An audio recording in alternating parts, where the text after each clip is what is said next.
Hi guys, I'm Nikhil and welcome to iGeeks blog. Since the past couple of days, we have been so much focused on the iOS 13. So let's take a small break from that because today I have something very exciting tip for all you Instagram fans out there.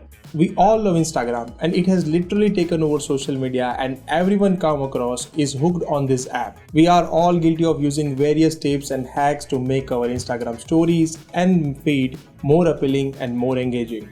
And why should we not? It's a fun, isn't it? So what if I tell you that you can now make a collage on your Instagram stories without using any third-party app?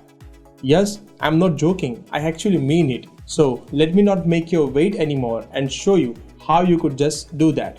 First off, launch Instagram app on your iPhone and go to the Add Story page.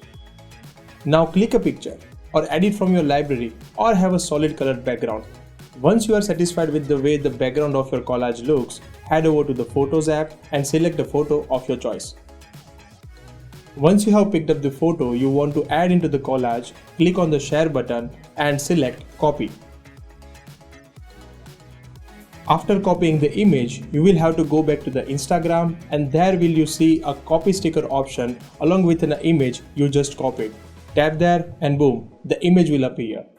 You can repeat this same process multiple times and play around with the collage, trying various combinations. Once you have the final result that you are happy with, go and post it. Or save it and make it as your wallpaper or post it somewhere else.